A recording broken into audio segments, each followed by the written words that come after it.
Cinema शौकीन सबका स्वागत करता है। आज हम बात करने वाले हैं बॉय किल्स वर्ल्ड के बारे में। ये कहानी है एक बच्चे की जिसके बचपन में ही उसके परिवार को मार दिया गया था, फिर उसे गूंगा और बहरा बना दिया गया। अब इस बच्चे की जिंदगी का एक ही मकसद था कि वो अपने आप को इतना काबिल बनाए कि अपने परिवार का बदला ले सके। वो बचपन से अपने आप को ताकतवर बनाने की कोशिश में लग जाता है और जवान होते ही निकल पड़ता है उन सारे लोगों को सबक सिखाने जितने भी लोगों ने उसके परिवार को मारा था। कहानी की शुरुआत होती है और हमारे सामने भविष्य का दृश्य आता है। यहाँ पर हम एक शहर को देखते हैं। इस पूरे शहर को कंट्रोल करता है वेंडरकोए फैमिली। वेंडरकोए फैमिली की मुखिया है हिल्डा। हर एक साल के अंत में वो 12 लोगों को इकट्ठा करती है जिन्हें वो पसंद नहीं करती और एक इवेंट करवाती है। इस इवेंट को लाइव स्ट्रीम किया जाता है और लाइव स्ट्रीम के समय ही सारे 12 लोगों को बड़ी ही बेरहमी से मार दिया जाता है। ये परंपरा बहुत समय से चली आ रही है। इसी शहर में हम एक परिवार को देखते हैं जिसमें एक लड़का है। सारे उसे बॉय कह के बुलाते हैं। उसके परिवार में उसकी माँ है और उसके अलावा उसकी एक छोटी बहन है जिसका नाम है मीना। हिल्डा इस परिवार को पसंद नहीं करती क्योंकि बॉय की माँ रेसिस्टेंट आर्मी का हिस्सा है। इनके सर पे हमेशा ही खतरा मंडराते रहता है। लेकिन मीना और बॉय दोनों दिन भर एक साथ रहते हैं। ये दोनों भाई बहनों में बहुत ही ज्यादा प्यार है। मीना दिन भर मुस्कुराती रहती है और वो अलग अलग तरह के प्लान्स भी बनाती है। बॉय को कहती है कि पहले हम एक बैंक को लूटेंगे, फिर उन पैसों की मदद से हम इस शहर को छोड़ करके चले जाएंगे दूसरे शहर जहाँ पर हमारी जिंदगी बेहतर हुई। बॉय इन बातों को सुनने के बाद हंसता है। लेकिन जैसे जैसे साल का अंत आता है इस परिवार को चुना जाता है कुर्बानी के लिए और बॉय के सामने ही उसके पूरे परिवार को मार दिया जाता है। उसके सामने उसकी बहन और उसकी माँ की लाश पड़ी हुई है। फिर लोग इसे टॉर्चर करना शुरू कर देते हैं। वो इसके कान में गरम सरिया घुसेड़ते हैं, उसके बाद जुबान को भी काट देते हैं और गले में फांसी का फंदा लगा करके लटका देते हैं पेड़ पर ताकि थोड़ी देर में वो तड़प के मर जाए। मगर बॉय की किस्मत अच्छी है। यहाँ पर शमन नाम का एक आदमी आता है जो रेसिस्टेंट आर्मी का हिस्सा है और वो बॉय की माँ को जानता था। इन लोगों से बचा करके वो लेकर के चला जाता है बॉय को। उसके सारे जख्म भर जाते हैं लेकिन बॉय अब सुन नहीं सकता और ना ही बोल सकता है। शमन उसकी ट्रेनिंग को स्टार्ट कर देता है ताकि ये लड़का इतना ताकतवर हो जाए कि एक दिन वो वेंडरकोए फैमिली का नामो निशान मिटा सके। बॉय ट्रेनिंग को शुरू कर देता है। ये महज एक बच्चा है। इतनी ज्यादा तकलीफें उसने कभी भी नहीं झेली है। लेकिन शमन जिस तरीके से उसे ट्रेन करता है बॉय को शुरू में बहुत दर्द होता है। लेकिन जैसे जैसे समय आगे निकलता है बॉय को इन सारी चीजों की आदत लगने लगती है। शमन उससे घर के सारे काम करवाता है। थोड़े थोड़े समय के बाद वो उसे जमीन में गाड़ देता है। उसके मुंह में एक पाइप लगी होती है जिससे वो सांस ले पाता है। अगर बॉय को लगता है कि उसे ज्यादा तकलीफ हो रही है तो वो चला आता है मिट्टी से बाहर। लेकिन शमन उसे दोबारा जमीन में गाड़ देता है ताकि वो ज्यादा ताकतवर बन सके। मार्शल आर्ट की ट्रेनिंग के साथ साथ शमन उसे बंदूकें चलाना भी सिखाता है। लेकिन बॉय को गुस्सा इस बात का है कि शमन उसे ज्यादा कुछ खाने को क्यों नहीं देता। लेकिन बॉय कंप्लेन भी नहीं कर सकता। थोड़े थोड़े समय के बाद शमन उसके पास धुआं छोड़ता है ताकि बॉय इस बात को भूल ना जाए कि उसके परिवार के साथ क्या हुआ है। बॉय हेलुसिनेट करना शुरू कर देता है। उसे सिर्फ हिल्डा का चेहरा नजर आता है कि कैसे उसने उसके परिवार को मारा था। इसी बीच वो बार बार चीजें बेचने के लिए बाजार भी जाता है। लेकिन बॉय की एक ही दिक्कत है, वो अभी भी मीना को भूल नहीं पाया है। बार बार उसे हेलुसिनेशन होती है और वो मीना को अपने सामने देखता है। जब पुलिस वाले यहाँ पर उसे पकड़ते हैं तो बॉय उनके लिप्स को पढ़ता है क्योंकि वो सुन नहीं सकता। जब पुलिस वाले इन बातों को नहीं समझते तब वो पर्ची दिखा करके निकल जाता है कि आखिर उसकी मेडिकल कंडीशन क्या है। अब समय ऐसे ही तेजी से बीत रहा है और बॉय बड़ा हो गया है। हम देखते हैं कि बॉय बहुत ही ताकतवर लग रहा है और वो एक अच्छा फाइटर भी बन चुका है। एक दिन वो लड़ता है शमन के साथ। आज वो शमन पर भारी पड़ रहा है लेकिन वो शमन को हराता उससे पहले दोबारा उसको मीना नजर आने लगती है। तब वो डिस्ट्रैक्ट हो जाता है। शमन इस चीज का फायदा उठाता है और नीचे गिरा देता है बॉय को। फिर उसे कहता है कि तुम अभी भी बदले के लिए तैयार नहीं हो, तुम्हें ऐसे ही ट्रेनिंग करते रहना पड़ेगा। बॉय अब ऐसे ही मेडिटेशन कर रहा है ताकि मीना उसके दिमाग से निकल जाए। लेकिन मीना उसके दिमाग से नहीं निकलने वाली। अगले दिन जब वो टाउन में पहुंचता है तब उसे एक लड़की नजर आती है जो बहुत ही खूबसूरत है। वो बॉय को एक फ्लावर देती है लेकिन बॉय अब कुछ और करता उससे पहले यहाँ पर गवर्नमेंट के सिपाही आ जाते हैं। उसे देखते ही सारे लोग भागना शुरू कर देते हैं। उन्हें पता है कि अब 12 लोगों को चुना जाएगा। वो भागते हैं और एक एक करके सिपाही उन्हें पकड़ना शुरू कर देते हैं। इसी बीच में वेंडरकोए परिवार के 2 और सदस्यों को देखते हैं जिनका नाम है गिडियन और ग्लेन। इन्हें देखने के बाद बॉय का ट्रॉमा हिट होता है कि बचपन में उसने इन्हीं दोनों को अपने घर में देखा था जो आकर के अंदर बदसलूकी कर रहे थे। ग्लेन इन 12 लोगों का नाम बताता है जिन्हें चुना गया है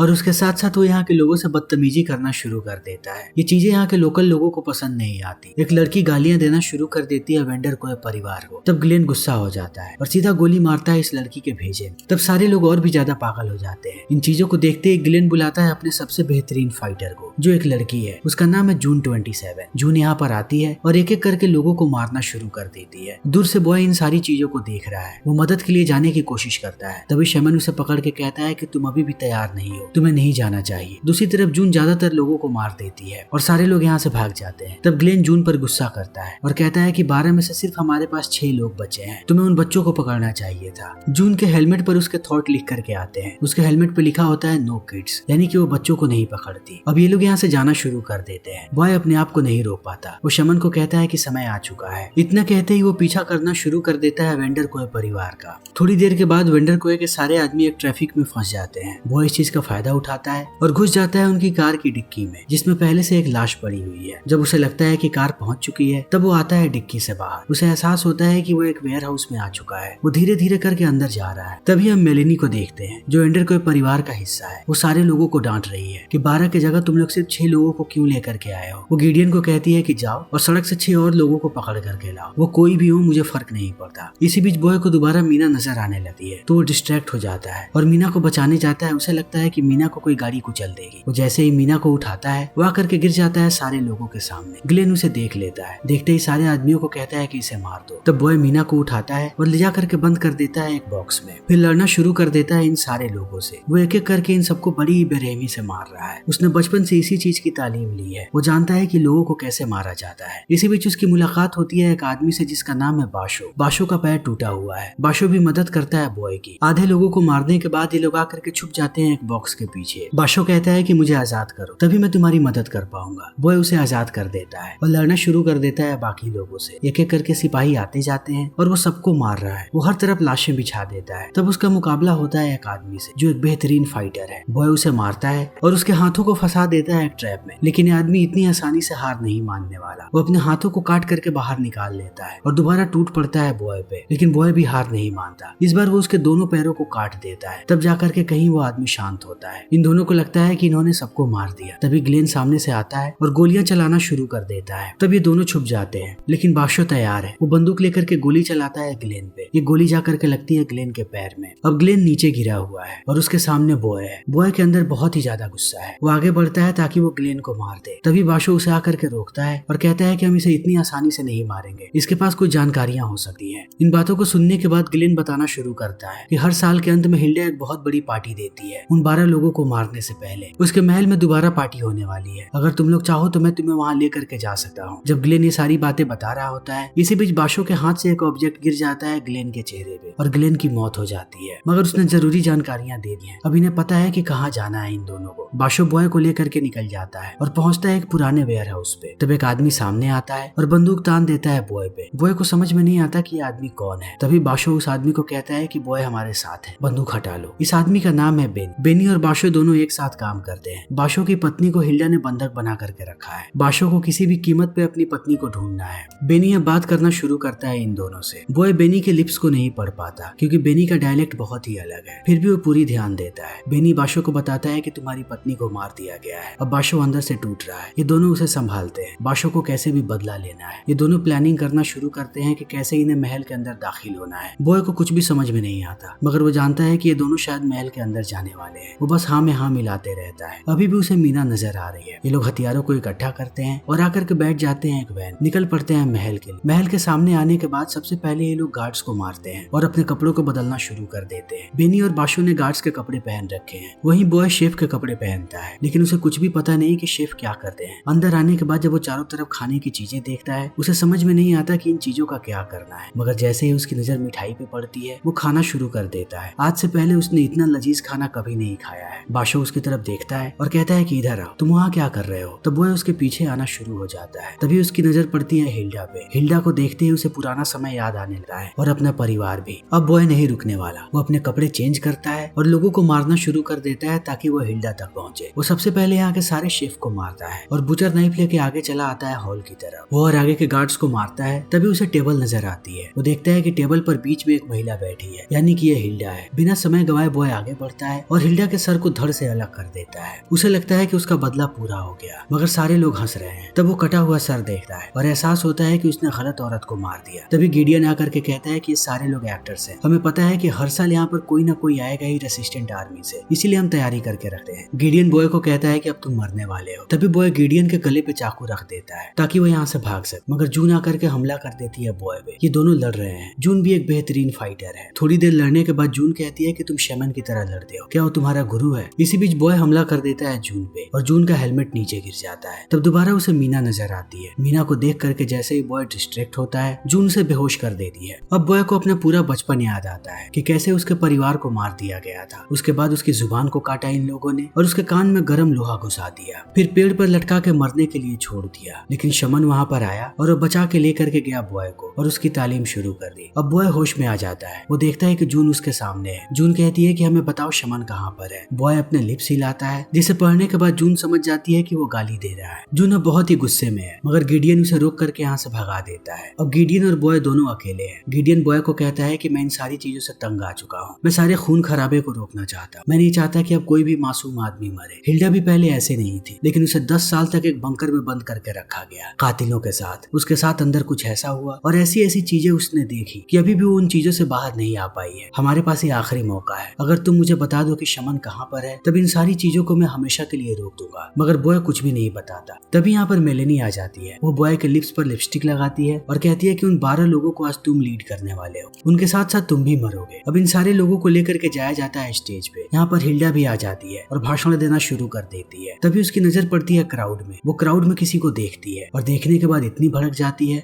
कि बंदूक निकाल करके गोलियां चलाना शुरू कर देती है। तभी मेलेनी आकर के संभालती है हिल्डा को और सबको कहती है कि हम शो की शुरुआत कर रहे हैं। अब धीरे धीरे करके कॉस्ट्यूम में लोग आना शुरू कर देते हैं ताकि वो 12 मासूम लोगों को मार सके। इसी बीच बॉय को याद आता है कि गिडियन ने उसकी जेब में एक ब्लेड को रख दिया था। वो ब्लेड लेकर के काटने लगता है अपनी बेड़ियों को। दूसरी तरफ लोग एक एक करके मासूम लोगों को मार रहे हैं। एक आदमी मारने आता है बॉय को, मगर बॉय अपने पैर से ही उसका काम तमाम कर देता है। वो अपने हाथों को छुड़ाता है और भागता है बाकी लोगों को मारने के लिए। लेकिन उसे ये बात पता नहीं कि उसके कॉलर पे एक शॉक मशीन को लगा करके रखा गया है, जिसे मेलेनी एक्टिवेट कर देती है। तो बॉय गिर जाता है नीचे। 4 लोग उसे पकड़ते हैं और लेकर के जाते हैं ऊपर। तब गोटमैन आगे आता है हथौड़ा लेकर के बॉय को मारने के लिए, मगर जैसे ही वो बॉय के करीब आता है वो बाकी सारे लोगों को मार देता है। तब हमें पता लगता है कि आदमी कोई और नहीं बल्कि बाशो है। तभी यहाँ पर बेनी भी आ जाता है। वो सारे लोगों पर गोलियां चला रहा है। ज्यादातर लोगों को ये लोग मार गिराते हैं। बेनी बॉय को बताना शुरू करता है कि वो लोग अंदर कैसे आए, मगर बॉय को कुछ भी समझ में नहीं आता। तब बाशो एक गैजेट देता है बॉय को, जो एक गन है। बॉय उसे हाथ में पहन लेता है। अब ये तीनों एक एक करके सारे गार्ड्स को मार रहे हैं। ये हर तरफ लाशें बिछा देते हैं। दूसरी तरफ मेलेनी ब्रॉडकास्ट को रोक देती है और चली जाती है गिडियन के पास। उससे कहती है कि ये सब कुछ तुमने किया है, तुमने उस लड़के की मदद की है। अब बॉय ऐसे ही लोगों को मारते रहता है। ये चारों तरफ लाशें बिछा देते हैं। तभी बेनी देखता है कि मेलेनी इधर ही आ रही है और वो गोली चलाने वाली है बॉय पे। लेकिन बॉय को गोली लगती उससे पहले बेनी गोली अपने ऊपर रोक लेता है ताकि बॉय जिंदा बच जाए। अब बेनी मरने वाला है, मगर मरने से पहले वो बॉय से कुछ कहता है, पर बॉय को कुछ भी समझ में नहीं आता। मेलेनी फिर से गोलियां चला रही है। ये गोली जाकर के लग जाती है बाशो को। उसे लगता है कि बाशो मर गया। फिर वो बॉय पर गोलियां चलाती है, लेकिन बॉय छुपा हुआ है पाइनएप्पल बलून के पीछे। वो पाइनएप्पल बलून को गिरा देता है मेलेनी के ऊपर। थोड़ी देर के बाद जब मेलेनी की आंख खुलती है तब वो अपने आप को बंधा हुआ पाती है कुर्सी पर। उसके सामने एक कैमरा है। मेलेनी को समझ में नहीं आता कि ये क्या है। तब उसे एहसास होता है कि एक जाल है। कैमरा जैसे ही करीब आता है मेलेनी की मौत हो जाती है। अब बॉय आता है बाशो के पास। बाशो की हालत बहुत खराब है, मगर अभी भी वो लड़ेगा। वो बॉय के साथ चला आता है अंदर आने के बाद जैसे जैसे ये लोग आगे बढ़ते हैं बॉय एक एक करके लोगों को मारता है, मगर बाशो अब ठीक से चल भी नहीं पा रहा। बॉय के सर पे खून सवार है। वो देखते ही देखते चारों तरफ लाशें बिछा देता है। जैसे ही वो मुड़ के पीछे देखता है उसे एहसास होता है कि बाशो अब मर चुका है। बॉय नहीं रुकने वाला। वो आगे आता है, तब देखता है कि गिडियन जमीन पर पड़ा है। मेलेनी ने पहले गिडियन पर ही गोली चलाई थी। गिडियन बॉय को एक कार्ड देता है और कहता है कि इसकी मदद से तुम्हारे पास हर जगह का एक्सेस आ जाएगा, तुम कहीं भी जा पाओगे। मैं इन सारी चीजों से तंग आ चुका हूँ, मुझे मार दो। तो बॉय तलवार ऊपर उठाता है। तभी दोबारा उसे मीना नजर आती है। मीना कहती है कि मत मारो इसे। बॉय कहता है कि तुम मर चुकी। इतना कहते ही वो गिडियन का सर धड़ से अलग कर देता है। अब हम बॉय को देखते हैं एलिवेटर। वो नीचे जा रहा है ताकि वो मार सके हिल्डा को। तभी हिल्डा का चेहरा उसे नजर आता है एक स्क्रीन पे। हिल्डा कहती है कि तुम ये सब कुछ क्यों कर रहे हो। तब बॉय मीना की पेंटिंग दिखाता है। पेंटिंग देखने के बाद वो कैमरे को बंद कर देती है। बॉय जैसे ही बंकर में आता है, लिफ्ट का दरवाजा खुलते ही वो देखता है कि उसके सामने बहुत सारे सिपाही हैं जिनके हाथों में बंदूकें हैं। अब बॉय कुछ नहीं कर सकता। यहाँ पर जून भी आ जाती है। ये लोग बॉय को पकड़ के लेकर के जाते हैं हिल्डा के पास। जैसे ही हिल्डा बॉय को देखती है उसे गले से लगा लेती है। तब हम यहाँ की सारी तस्वीरों को देखते हैं। यहाँ पर परिवार की तस्वीर लगी हुई है। हिल्डा के साथ हम देखते हैं मीना और बॉय को। तब हमें पूरी सच्चाई पता लगती है। बॉय और मीना दोनों हिल्डा के ही बच्चे हैं। अब असली दृश्य हमारे सामने आने शुरू होते हैं। अब तक जो बॉय को दिख रहा था वो सब कुछ बस एक हेलुसिनेशन था जिसे शमन ने क्रिएट किया था। उस दिन जब लोगों को मारा जा रहा था तब वो गोली बॉय के परिवार पे नहीं चली थी। बॉय दूसरी तरफ खड़ा था हिल्डा के साथ। उसके पास मीना भी थी और दूसरी तरफ शमन था अपने परिवार के साथ। बॉय जिसे अपनी माँ मान रहा था वो शमन की पत्नी थी। शमन के यहाँ पर 2 बच्चे भी होते हैं। हिल्डा बंदूक दे देती है बॉय के हाथ में ताकि वो इस परिवार का खात्मा करे। शमन इनके सामने गिड़गिड़ाता रहता है कि वो लोग उसके परिवार को ना मारे, मगर हिल्डा बॉय के हाथों से गोलियां चलवा देती है। बॉय गोली चलाता है और शमन का पूरा परिवार मारा जाता है, मगर शमन अभी भी जिंदा है। बॉय बहुत ही ज्यादा डरा हुआ था उस टाइम। वो इधर उधर गोलियां चलाना शुरू कर देता है और यहाँ पर शमन के पास पूरा मौका है कि वो भाग जाए। वो भाग जाता है। बॉय भी भागना शुरू कर देता है गिल्ट में। वो भाग के जाता है जंगल में। तभी हम देखते हैं कि शमन यहाँ पर आ चुका है। पहले वो कोशिश करता है कि बॉय को मार दे, तब उसे आइडिया आता है कि वो बॉय को हथियार की तरह इस्तेमाल कर सकता है। शमन बॉय को लेकर के जाता है जंगल के बीच और उसे हेलुसिनेट करना शुरू कर देता है ताकि उसे विश्वास हो जाए कि उसके परिवार को मार दिया गया है। फिर वो उसकी जुबान को काटता है और कान में सरिया घुसेड़ देता है ताकि वो उसे और भी बेहतर तरीके से कंट्रोल कर पाए। उसे पूरे समय सिर्फ इसलिए ट्रेनिंग देता है ताकि वो हिल्डा के पूरे परिवार को मार दे। और बॉय को भी सारी बातें समझ में आ गई हैं। हिल्डा उसे पूरी कहानी सुना रही है।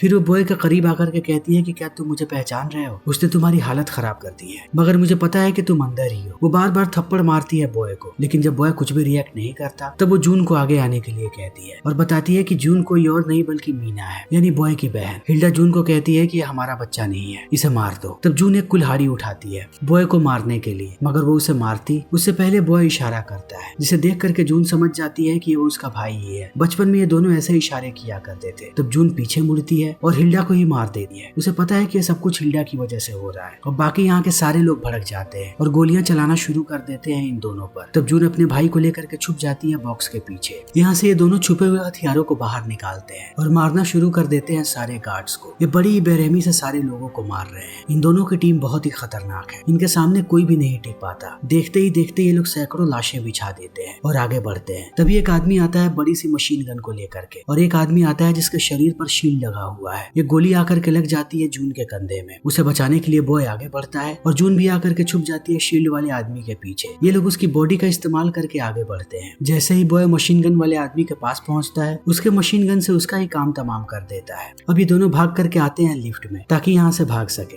लिफ्ट के अंदर जून कहती है कि मैं बचपन से तुम्हें ढूंढ रही थी। मैं लोगों को सिर्फ इसलिए मारती थी क्योंकि मुझे लगता था कि लोगों ने तुम्हें भी ऐसे ही मारा होगा। मैंने कभी भी तुम्हारी तलाश नहीं छोड़ी। जब मुझे पता लगा कि शमन तुम्हें उठा के लेकर के गया है, तब से मैं शमन को ढूंढ रही हूँ। तभी दरवाजा खुलता है लिफ्ट का और ये लोग देखते हैं कि शमन इनके सामने ही है। शमन बॉय की तरफ इशारा करके कहता है कि वो जून को मार दे, मगर बॉय कहता है कि वो ऐसा नहीं कर सकता। जून बहुत गुस्से में है कि शमन ने उसके भाई को टॉर्चर किया है। वो आगे बढ़ती है उसे मारने के लिए, मगर शमन बहुत ताकतवर है। वो उल्टा टूट पड़ता है जून पे। ये दोनों बहुत देर तक लड़ते रहते हैं। शमन हालत खराब कर देता है जून की। फिर अंत में उसके गले को पकड़ लेता है ताकि उसे तोड़ सके। बॉय देखता है कि उसकी बहन मरने वाली है। तब वो हमला कर देता है शमन पे ताकि अपनी बहन को बचाए। अब शमन इन दोनों से लड़ रहा है। ये दोनों मिलकर के भी उसका मुकाबला नहीं कर पा रहे हैं। शमन बहुत सारे गंदे टेक्निक्स का इस्तेमाल करता है जिससे ये दोनों घायल होते जाते हैं। वो इनके शरीर के एक एक अंग को तोड़ता जा रहा है। शमन बुरे तरीके से घायल कर देता है जून को। अब वो जून को मारने वाला है। बॉय इस चीज को नहीं देख पाता और टूट पड़ता है शमन पे। जून बेहोश हो चुकी है। बॉय को पता है कि उसे अकेले ही लड़ना है। वो अपनी पूरी ताकत लगा देता है शमन को मारने के लिए, लेकिन शमन उसे घायल करते रहता है। तभी बॉय की नजर पड़ती है शमन के नेकलेस पे। वो नेकलेस को लेता है और उससे एक एक करके शमन के अंगों को काटना शुरू कर देता है। अब शमन भी घायल हो गया है, लेकिन बॉय उसे मारता उससे पहले नेकलेस उसके हाथ से नीचे गिर जाता है। तब शमन इस्तेमाल करता है नेकलेस का और इस बार बॉय के हाथ और पैर को घायल कर देता है, मगर बॉय चालाकी से दोबारा नेकलेस को छीनता है और जान से मार देता है शमन को। तब वो भागते हुए जाता है देखने के लिए जून को। जून को देखने के बाद उसे एहसास होता है कि वो अभी भी जिंदा है। जून बॉय को कहती है कि तुम यहाँ से चले जाओ, मगर बॉय नहीं जाता। वो अपनी बहन को उठाता है और ये दोनों साथ यहाँ से निकलते हैं। थोड़े समय के बाद हम देखते हैं कि ये दोनों एक पुराने घर में बैठे हैं, जैसे ये लोग बचपन में खाया करते थे, अभी भी ऐसे ही साथ खाना खा रहे हैं। फिर ये फिल्म यहीं पर खत्म हो जाती है। तो दोस्तों, हमारी आज की ये वीडियो यहीं पर खत्म होती है। अगर आपको हमारी ये वीडियो पसंद आई हो तो इसे लाइक करें, शेयर करें और चैनल को सब्सक्राइब करें। Thank you.